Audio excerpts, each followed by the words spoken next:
हरे कृष्णा।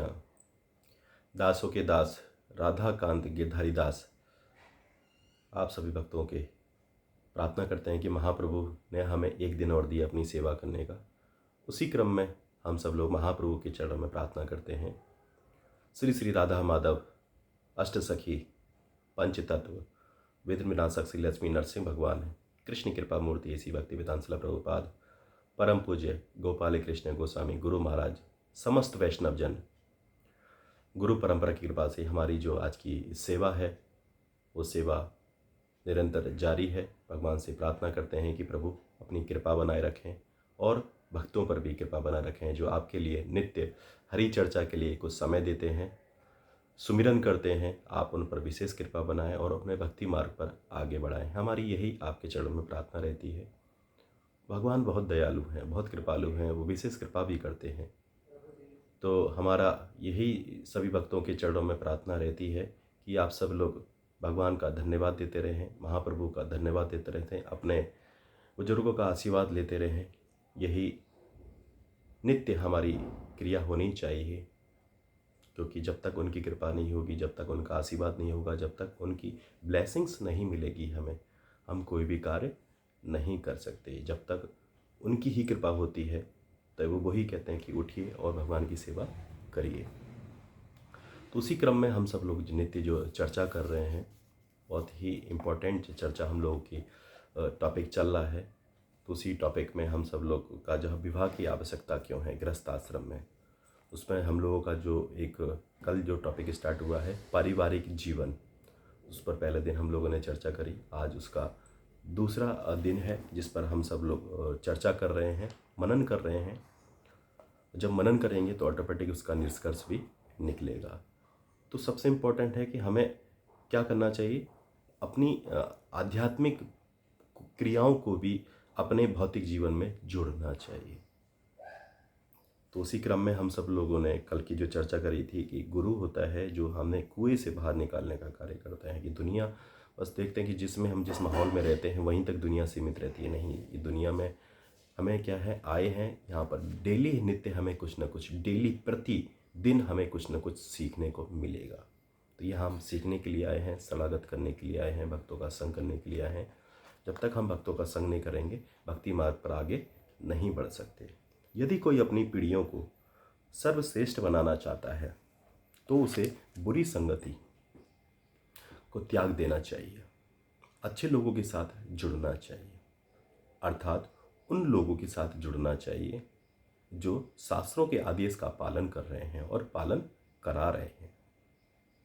विकर्मी जो शास्त्रों के विरुद्ध कार्य करते हैं उनकी संगति से हमें बचना चाहिए, उनकी संगति हमें नहीं करनी चाहिए।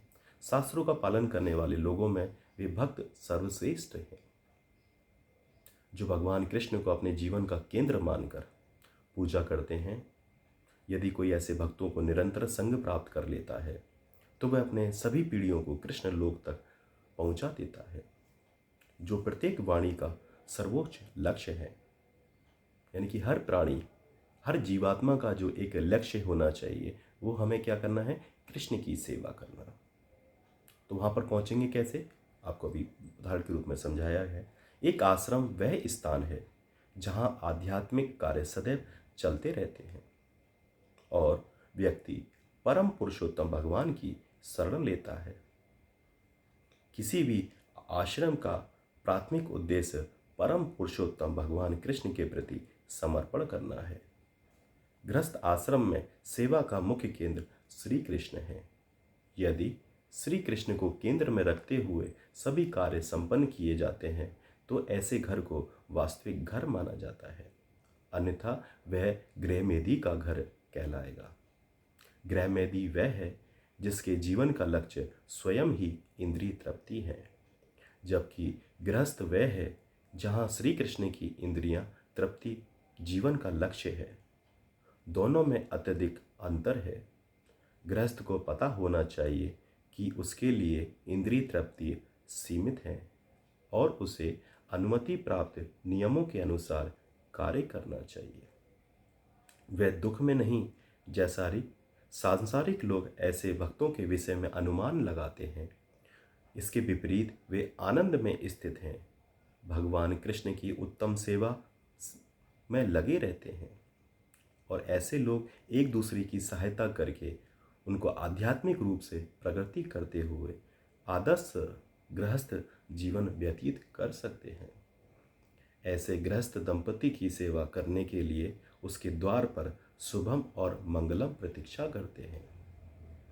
पति को इंद्रिय तृप्ति जनित संकट संबंधी ज्ञान होना चाहिए, अन्यथा उसके दुष्प्रभाव होते हैं और इस प्रकार के कार्यकलापों में दृढ़तापूर्वक दूर रहना चाहिए।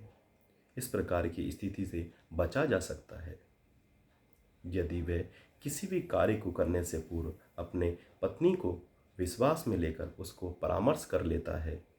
तो ऐसे पति को यह समझना चाहिए कि भौतिक आसक्तियों से कुछ भला नहीं होगा, क्योंकि वह उसे कष्ट पहुंचाती है।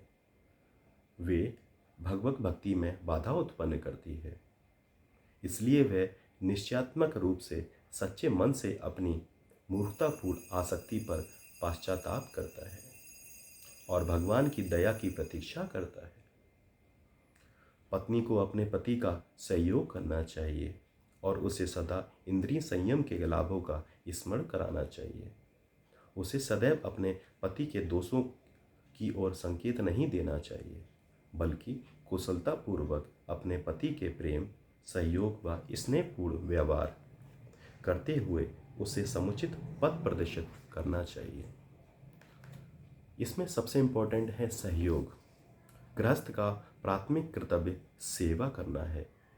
सेवा करते समय कई बाधाएं आ जाती हैं और कभी कभी ये बाधाएं भयानक रूप धारण कर लेती हैं, अस्वीकार्य परिस्थितियां उत्पन्न कर सकती हैं, किंतु फिर भी पति और पत्नी के सहयोग और सद्भाव से गृहस्थ आश्रम के भाव को बनाए रखा जा सकता है।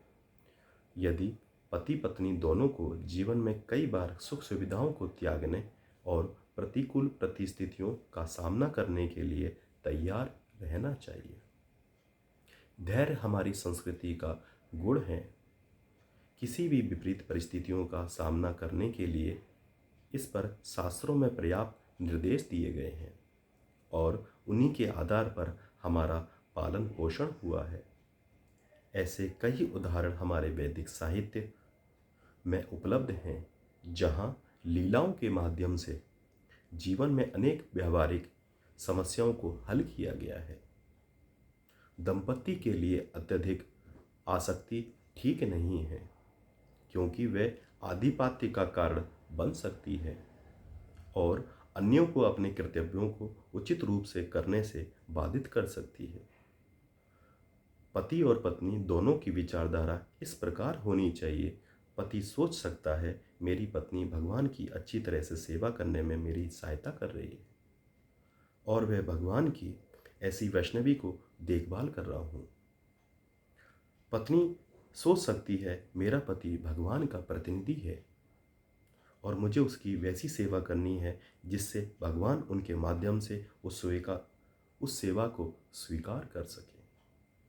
मुझे अपने व्यवहार में सतर्क रहना चाहिए, जिससे उनकी सेवा भावना को ठेस ना पहुँचे। ऐसे सहयोग की देवता भी प्रशंसा करते हैं। स्त्री का स्वभाव पुरुष से भिन्न होता है। वह अपने पति के समक्ष अपनी भावनाओं और समस्याओं को रखती है ताकि उसका पति उस पर ध्यान दे।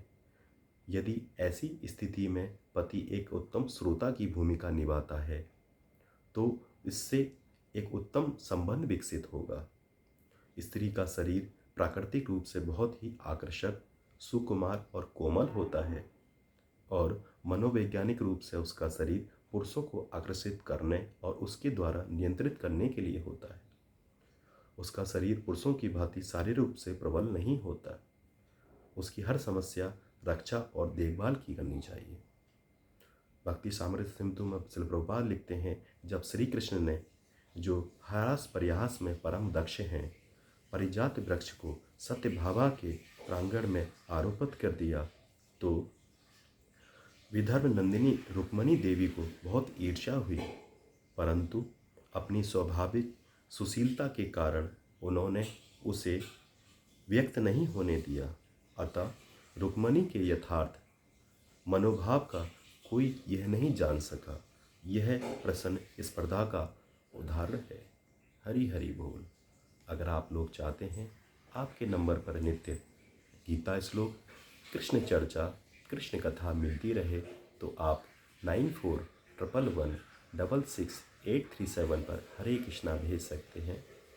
दासों के दास आप सभी भक्तों से यही प्रार्थना करते हैं कि आप भी अपने साथ साथ अपनों का कल्याण करना ना भूलें। अपना वही है जो आपको भव से पार ले जाने में आपकी मदद करे, आपकी क्या करे, सहायता करे। तो आपके मन में कोई भी प्रश्न, कोई भी जिज्ञासा, किसी तरह का भी आध्यात्मिक उन्नति में आपकी अगर कोई बाधाएं आ रही हैं, कोई भी परेशानी आ रही है, तो आप अपनी जिज्ञासा को दिए हुए व्हाट्सएप नंबर पर बता सकते हैं, जिसके माध्यम से हम आपको भक्ति मार्ग पर आगे बढ़ाने के लिए प्रयास कर सकते हैं। दासों के दास को कोई आता नहीं, अज्ञानी है, मूढ़ है। बस हम लोग दिशा निर्देश के अनुसार डेली सीख रहे हैं, कुछ ना कुछ अभ्यास कर रहे हैं। तो यही हमारी आप सभी भक्तों की चरणों में प्रार्थना रहती है कि आप अपने साथ साथ अपनों के कल्याण के प्रति लगातार सक्रिय रहें और कृष्ण की चर्चा में अपना आहुति प्रदान करते रहें। आहुति क्या है? भगवान का महामंत्र लिखकर कमेंट में महामंत्र लिखिए और अपनी आहुति डाल सकते हैं आप सब लोग। तो यही मेरी आप सभी से प्रार्थना है, अपने जीवन में हरि के नाम को जोड़ें। जीवन में स्वतः ही भगवान आप पर कृपा करेंगे। हरे कृष्ण कृष्ण कृष्ण हरे हरे, हरे राम राम राम हरे हरे। हरि हरि बोल।